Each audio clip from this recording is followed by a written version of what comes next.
Hey friends, welcome back to my YouTube channel.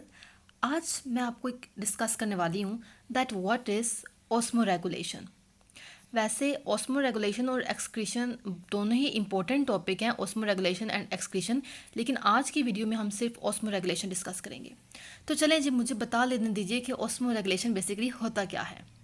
The process of maintenance of salt and water balance, किसका balance करता है? Salt and water balance across membranes within the body fluid which composed of water plus electrolyte and non electrolyte। ठीक है, तो एक ऐसा process जिसके through water body के अंदर वाटर और सॉल्ट का जो बैलेंस होता है उसको मेंटेन किया जाता है। तो ऐसे प्रोसेस को क्या कहा जाता है? ऑस्मो रेगुलेशन कहा जाता है। तो चलें भाई, मैं आपको बताती हूँ कि ऑस्मो रेगुलेशन हमारी बॉडी के अंदर एक बहुत ही इंपॉर्टेंट चीज़ है। अगर एक बॉडी के अंदर ऑस्मो रेगुलेशन ना हो तो वो बॉडी डिहाइड्रेट हो जाएगी और वो पर्सन जो है वो अलाइव नहीं रहता। ठीक है बेटा, उसके बाद बात करते हैं कि क्योंकि मैंने कहा कि वाटर और इलेक्ट्रोलाइट की बात की मैंने कि बॉडी फ्लूइड में प्रेजेंट होता है, दैट व्हाट इज़ इलेक्ट्रोलाइट। अब यहाँ क्वेश्चन आता है कि इलेक्ट्रोलाइट क्या है। It is a solute that dissociates into ions when dissolved in water. तो इलेक्ट्रोलाइट बेसिकली क्या, एक सोल्यूट होता है। ठीक है, सोल्यूट जो है एक ऐसी चीज़ होती है जो कि सॉल्वेंट में मिक्स की जाती है और वो डिजोल्व हो जाती है। तो सोल्यूट होता है जो जैसे ही वाटर में डिजोल्व करो तो वो अपने आयंस के अंदर जो है वो टूट जाता है। ठीक है, तो ये जो इलेक्ट्रोलाइट होंगे ये अपने आयंस के अंदर टूट जाएंगे। उसके बाद बताते हैं हमारे पास कितने टाइप ऑफ एनिमल्स होते हैं, मतलब ऑस्मो रेगुलेशन के लिए एनिमल्स की टाइप्स होती हैं। तो हमारे पास दो टाइप्स के एनिमल्स होते हैं, एक होते हैं ऑस्मो रेगुलेटर्स और एक होते हैं ऑस्मो कन्फॉर्मर्स। अब ये दो टाइप्स डिफरेंस क्यों हैं, मतलब दो टाइप्स क्यों हैं, तो मैं आपको बताती हूँ कि ऑस्मो रेगुलेटर्स कौन से एनिमल्स होते हैं। तो ऐसे animals that maintain internal osmotic concentration different from the surrounding medium are called as osmo regulators.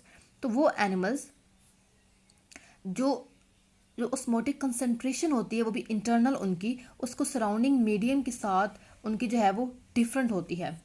ठीक है, लाइक जो ऑस्मो रेगुलेटर्स होते हैं वो क्या करते होते हैं, अपने इंटरनल ऑस्मोटिक कंसंट्रेशन को जो कि सराउंडिंग मीडियम से डिफरेंट होती है उसको मेंटेन करते होते हैं। ठीक है, इनके अंदर क्या होता है कि वो खुद मेंटेन करते हैं एक्सटर्नल टेम्परेचर के साथ, एक्सटर्नल जो कंसंट्रेशन होती है उसको मेंटेन करते हैं।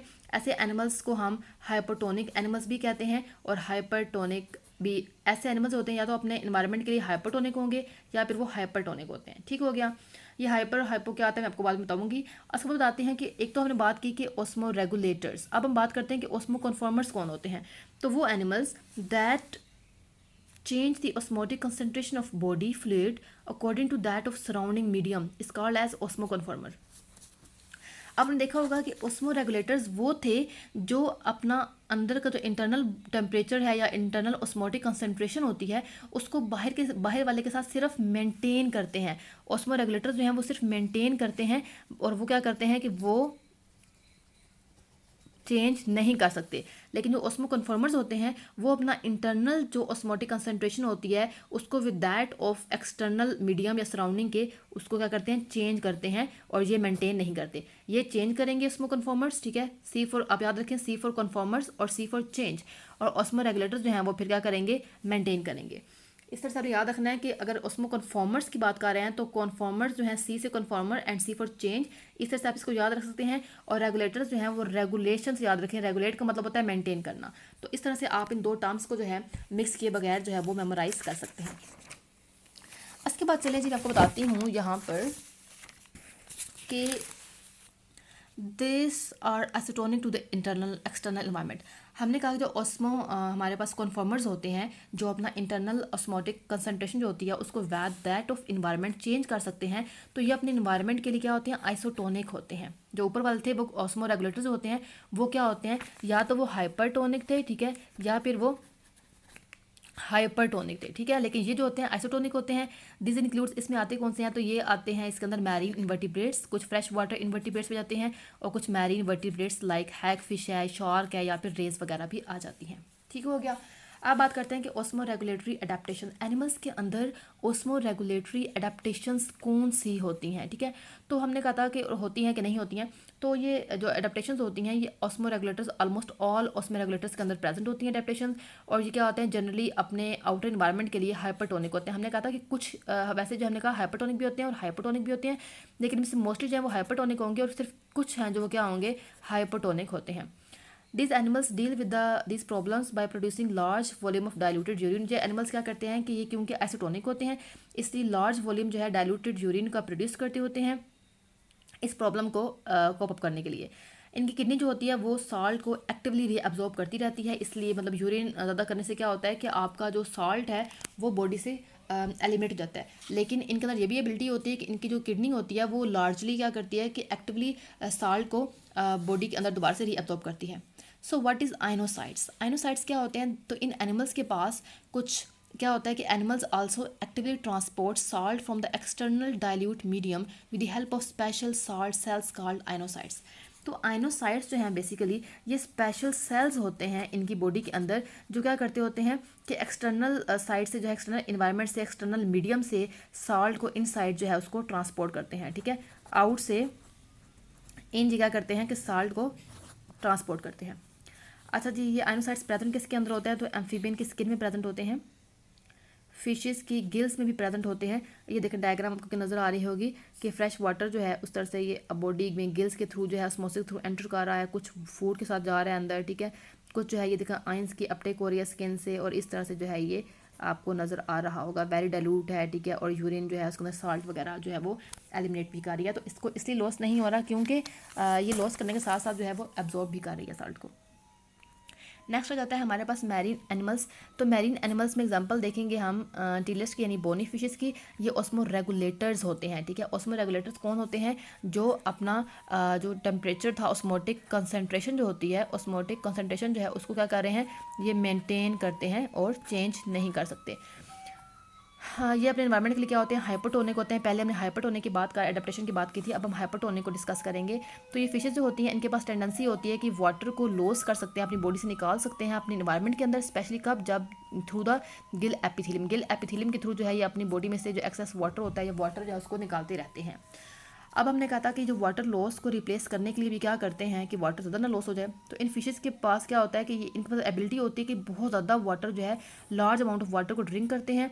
जैसे कि फ्रेश वाटर फिशेस होती हैं वो ये ड्रिंक नहीं कर सकती, तो इनके अंदर ये एबिलिटी होती है, ये इनके अंदर इंपॉर्टेंस चीज़ होती है, करेक्टर होता है कि ज़्यादा पानी को पीते हैं, इसलिए ज़्यादा पानी को ये वाटर लॉस भी कर सकते हैं, ठीक हो गया। फिर हमने कहा था कि उसके अलावा क्या होता है कि amount the excess salt like sodium है, क्लोरीन है या कुछ अमाउंट ऑफ पोटाशियम है, वो भी इनके गिल एपिथेलियम के थ्रू जो है वो लॉस हो जाता है, ठीक है। वाइल जो डाइवेलेंट आइंस होते हैं लाइक मैग्नीशियम है, कैल्शियम हो जाता है, तो ये जो है ये किडनी के थ्रू जो है एक्सक्रीट आउट होते हैं। उसके बाद बात करते हैं हम यहाँ पे रेक्टल ग्लैंड्स के बारे में। तो कुछ फिशेज जो होती हैं उनके पास स्पेशल सॉल्ट सिक्रेटिंग ग्लैंड्स भी प्रेजेंट होते हैं। उन ग्लैंड्स का नाम क्या है, रेक्टल ग्लैंड है, ठीक है। और ये कहाँ पे प्रेजेंट होते हैं, ये रेक्टल ग्लैंड जो होता है बॉडी के अंदर उसकी रेक्टल वॉल के ऊपर जो है वो प्रेजेंट होता है। कौन सा ग्लैंड, रेक्टल ग्लैंड्स, और इनके थ्रू ये स्पेशल सॉल्ट मतलब सॉल्ट्स को जो सीक्रेट करते हैं। That remove salt into the digestive track, ये ग्लैंड क्या करते हैं कि सॉल्ट को बॉडी में से इकट्ठा करते हैं, उसको डाइजेस्टिव ट्रैक के अंदर जो है उसको फेंक देते हैं, जहाँ पर जिसके थ्रू जो है वो एजेशन के थ्रू जो है वो बॉडी से सॉल्ट एलिमिनेट आउट हो जाते हैं, ठीक हो गया।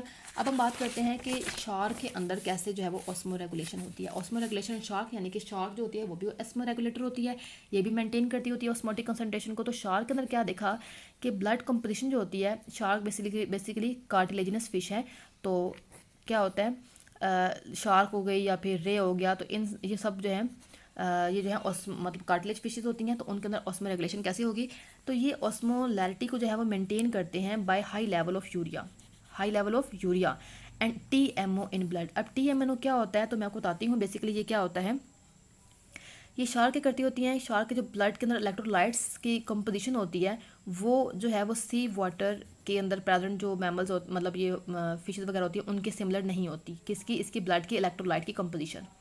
बट फिर क्या होता है कि ये आइसोटोनिसिटी को मेंटेन किससे करती हैं, with sea water by storing urea at high concentration. इसीलिए फिर क्या करते हैं, जब सी वाटर में थी वो तो आइसोटोनिक होते हैं, तो ये अपनी आइसोटोनिसिटी को मेंटेन किस तरह से करती हैं, कौन, शार्क और रे, ठीक है। ये क्या करती हैं कि ये हाई अमाउंट में यूरिया जो है उसको स्टोर करती हैं और इसी को बोलते हैं TMO, ठीक है। अब क्षार क्या होती है, यूरियोटैलिक होती है, यानी कि यूरिया को सिक्रेट करती होती है। तो यूरिया बेसिकली जो है वो लिविंग टिश्यूज़ को डैमेज करता होता है, ठीक है। और ये जो बॉडी के अंदर जो एंजाइम्स होते हैं उनकी एक्टिविटी को डीएक्टिवेट कर देता होता है, ठीक है, मतलब उनके लिए हार्मफुल होता है। So to cope with this problem, इस प्रॉब्लम को ख़त्म करने के लिए, इस प्रॉब्लम के साथ लड़ने के लिए कुछ फिशेज जो होती हैं वो अपनी बॉडी के अंदर टीएमओ रखती होती हैं in order to prevent tissue damage and activate enzyme, अपनी बॉडी में टिश्यू डैमेज से बचाने के लिए और जो है एंजाइम्स की को है डीएक्टिवेट होने से बचाने के लिए अपनी बॉडी के अंदर टीएमओ रखते होते हैं, जिसकी वजह से क्या होता है कि वो फिशेज जो होती हैं उनकी बॉडी को कोई इफेक्ट नहीं होता और वो ईजिली जो है वो ऑस्मो रेगुलेशन जो है वो परफॉर्म कर लेती हैं। ठीक हो गया, that was about osmo regulation shark. अब बात करते हैं ऑस्मो रेगुलेशन की, हम बात करते हैं कैटाड्रोमस माइग्रेशन के बारे में। अब हमने बात करनी है कि कैटाड्रोमस माइग्रेशन बेसिकली होती क्या है, ठीक है। तो ऐसी टाइप ऑफ माइग्रेशन जिसके अंदर लार्ज नंबर ऑफ इंडिविजुअल्स होती हैं, फिशेज होती हैं, वो फ्रेश वाटर से सी वाटर के अंदर माइग्रेशन करती हैं।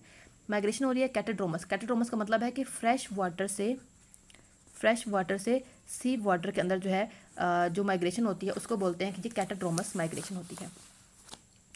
और जनरली होती किस लिए, स्पॉमिंग के लिए होती है या फिर happens in the case of eels, ठीक है। यानी कि स्पॉमिंग क्या होती है कि जब फिशेज जो है वो बर्थ देनी होती है, ठीक है, ले करना होता है, तो उसके रिजल्ट में क्या होता है, ये फिशेज जो होती हैं मूव करती हैं, माइग्रेशन कर जाती हैं फ्रेश वाटर से सी वाटर के अंदर।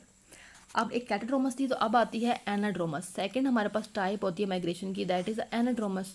एनाड्रोमस में क्या होता है, जो अडल्ट होते हैं एनाड्रोमस फिशेज के, वो फीड भी करते हैं और ज़िंदा भी रहते हैं वाटर के अंदर, ओशन वाटर में। लेकिन स्पॉमिंग करने के लिए वो क्या करते हैं कि रिवर्स वगैरह में छोटी जगह पे चले जाते हैं। एग्जांपल आ जाती है यहाँ पे सैल्मन्स, हिल्सा और लैम्प्रिक। ये क्या करते हैं कि ये जो है एंड्रोमस फिशेज होती हैं, ये क्या करती होती हैं, सिंपली जो है मूव कर जाती हैं to the small rivers. That was all about my video today, thank you.